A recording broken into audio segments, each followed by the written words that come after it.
안녕하십니까. 바른북소리 정북방송을 찾아주셔서 감사합니다. 오늘은 방송 전에 다시 한번 이 방송을 하는 이유에 대해서 이야기하도록 하겠습니다. 댓글에 이 정북방송이 북한을 찬양하는 방송이다, 북한은 주적이다, 이렇게 말씀하시는 분들이 계시더라고요. 적을 알고 나를 알면 100번 싸워도 위태롭지 않다, 이런 뜻이죠.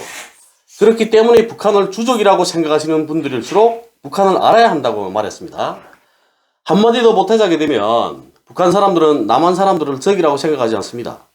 인민군조차도 훈련장들의 조선인민이 철천지 원수의 미제 침략자들을 소멸하라, 이런 구호가 있는 거지 한국 사람들 소멸하라는 구호는 존재하지도 않습니다.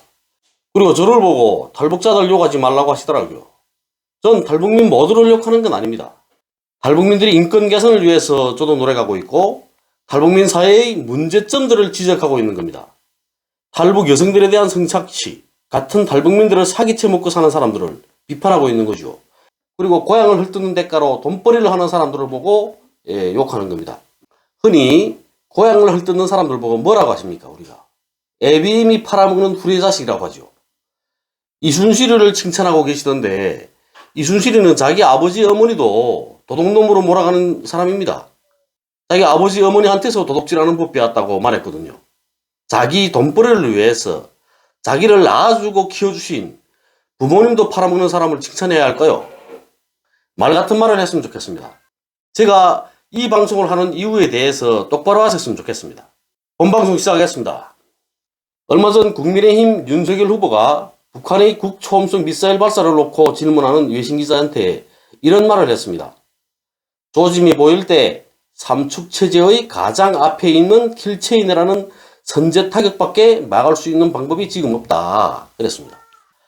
그런데 국초음속 미사일은 요격이 사실상 불가능하다는 데 대해서는 전문가들도 인정하고 있는 문제입니다.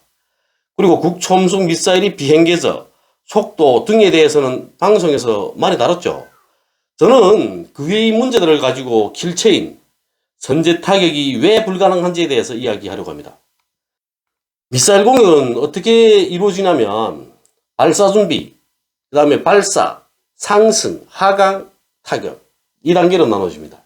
킬체인은 미사일 발사 준비 단계의 징후를 파악하고 30분 안에 제압해버린다는 게 핵심이더라고요. 근데 발사 단계 징후 파악하게 되면 정찰 위성이 있어야 되겠죠. 그리고 또 정찰 위성이 있다고 하더라도 미사일이 어디로 향하겠는지에 대해서는 그 누구도 알 수 없습니다. 발사를 지시한 북한 최고지도만 알 수 있는 겁니다. 그런데 미사일 발사 준비를 한다고 해서 선제 타격을 한다고 합시다. 그러면 북한이 얻어맞고 가만히 있을까요? 그때는 전쟁이 일어납니다.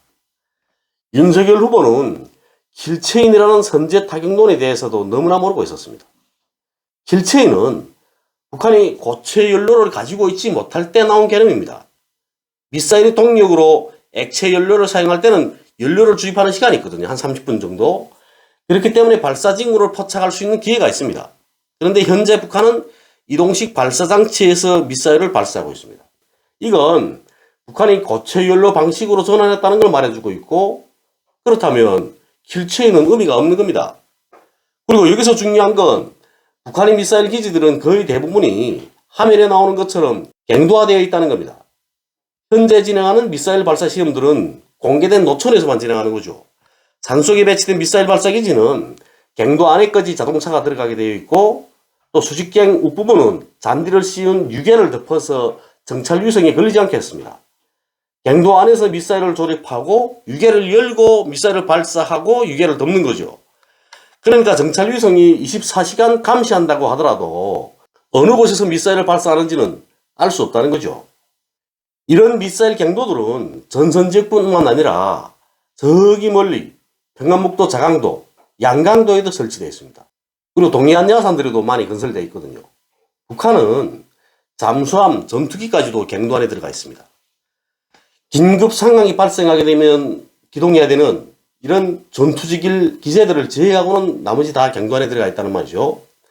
그래서 위성지도를 아무리 들여다본다 하더라도 인민군 비행장, 그리고 해군 잠수함 기지를 보게 되면 전투기, 전투함 몇 척만 보이는 겁니다. 인민군의 능력을 과소평가하고 국군의 능력을 과대평가하면 선거에서 표를 얻어야 될 후보는 이득을 보긴 하겠죠.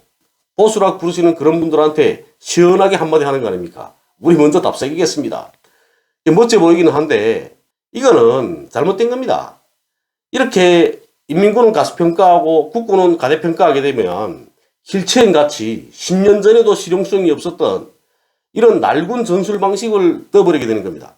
그리고 가장 기본적으로 국군은 작전 지휘권이 미군한테 있는 거죠. 전달 20일에 윤석열 후보가 군복 입고 백골부대 감축소에 갔다가 유엔사로부터 정전협정 위반이라는 지적을 받은 적도 있죠. 자기 땅에서 자기 마음대로 하지도 못하면서 선제 타격을 운운하고 있는 겁니다. 그러니까 웃기는 거죠. 북한 약 보게 되면 어떤 일이 일어나는지 아십니까? 지난 5일에 북한에서 국초음속 미사일 발사 시험을 진행했습니다. 그것도 엠프라딘 연료를 사용했다고 밝혔거든요.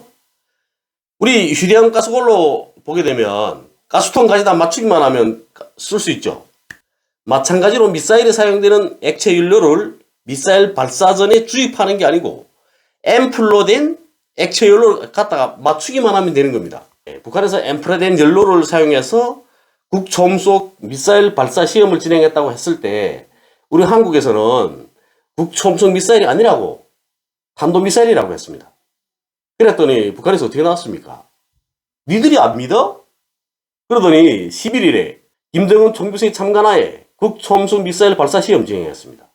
얘들이 내가 참관하지 않으니까 믿지를 않네 이러고 나온 거죠.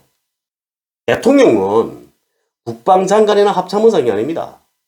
대통령에게 막강한 권한을 위임하기 때문에 대통령이 되겠다고 하는 인물은 적어도 선제 타격을 언급하기에 앞서서 국군이 현 상황이 어떠한지 위기 상황에는 어떻게 할 것인지에 대한 이런 구체적인 대안 방안을 가지고 있어야 합니다. 선제 타격해야 된다는 것은 막걸리 마시고 취한 아저씨들도 할 수 있는 발언입니다. 대통령이 되겠다는 사람이 할 말은 아니라는 거죠. 아이고, 그게 보이지도 않나요? 이러지요. 아, 여기서. 안녕하세요. 안녕하세요. 네. 윤석열 후보 부인인 김건희 씨가 소리소리 기자하고 이 전화통화 중에 이런 이야기를 했죠. 캠프 안에는 제대로 된 사람이 하나도 없다. 근데 그 말이 맞는 것 같습니다. 한반도 평화 문제는 대통령이 되겠다는 사람한테 있어서 국내 경제 문제에 못지않은 중요한 문제입니다. 그럼에도 불구하고 대통령 후보의 위기 대응 방법이 선제 타격밖에 없다는 건 캠프에 중대한 문제가 있다는 걸 말해주고 있는 겁니다. 후보가 준비되어 있지 않으면 보좌진이라도 준비되어 있지 않은 거죠. 남북관계에서 어떤 사건 사고가 터졌을 때 북한을 잘 알고 위기관리에 대한 여러 가지 대응 방안이 잘 준비되어 있는 사람은 상황을 빨리 처리할 수 있습니다. 그런데 준비되어 있지 못한 사람은 우왕좌왕하면서 정확한 결심을 내리지 못하게 되는 거죠. 그러다 보면 골든타임을 놓치게 되고 심각한 위기를 불러올 수 있습니다. 준비되어 있는 사람하고 준비되어 있지 못한 사람, 그러면 누구를 선택하겠습니까? 당연히 준비되어 있는 사람을 선택해야 되는 거죠. 판단은 물론 여러분들이 몫이지만 저는 저희 의견을 말할 뿐입니다. 저희 방송을 구독해 주셔서 감사합니다.